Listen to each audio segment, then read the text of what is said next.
ಓಂ ಗಂ ಗಣಪತಿಯೇ ನಮಃ. ನಕ್ಷತ್ರ ಫಲಗಳಲ್ಲಿ ಅಶ್ವಿನಿ ಮತ್ತು ಪುಷ್ಯ ನಕ್ಷತ್ರದ ವಿವರ.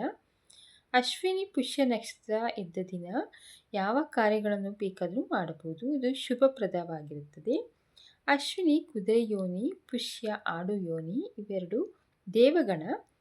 ಅಶ್ವಿನಿ ಇದ್ದ ದಿನ ಶುಭ ನಕ್ಷತ್ರ ಇರುವುದರಿಂದ ಯುದ್ಧ, ಕೋರ್ಟ್ ಕಚೇರಿ ಸ್ಪರ್ಧೆಯಲ್ಲಿ ಭಾಗವಹಿಸುವ ಮೊದಲು ಉದ್ದಿನಿಂದ ಮಾಡಿದ ಆಹಾರವನ್ನು ಸೇವಿಸಿ ಹೊರಟರೆ ಜಯ ಪ್ರಾಪ್ತಿಯಾಗುತ್ತದೆ. ಆ ದಿನ ಅಕ್ಷರ ಅಭ್ಯಾಸ ಮಾಡುವುದು, ಹೊಸ ವಾಹನ ಖರೀದಿ ಮಾಡುವುದು, ಎಜುಕೇಷನ್ ಸಂಬಂಧ ಕೆಲಸ ಮಾಡುವುದು, ಹೊಲ ಉತ್ತುವುದು, ಬಿತ್ತುವುದು ಮಾಡುವುದು, ಈ ಶುಭ ಕಾರ್ಯಗಳಿಗೆ ಇದು ಪ್ರಶಸ್ತವಾದ ದಿನ ಆಗಿರುತ್ತದೆ.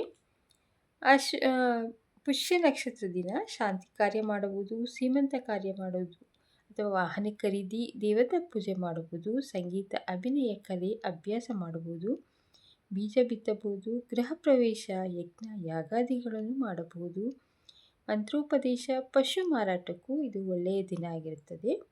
ಪ್ರಯಾಣಕ್ಕೂ ಶುಭವಾಗಿರುತ್ತದೆ. ಪುಷ್ಯ ನಕ್ಷತ್ರ ದಿನ ನವಿಲು ಗರಿ ಇಟ್ಟುಕೊಂಡರೆ ಯಶಸ್ಸು ಸಿಗುತ್ತದೆ.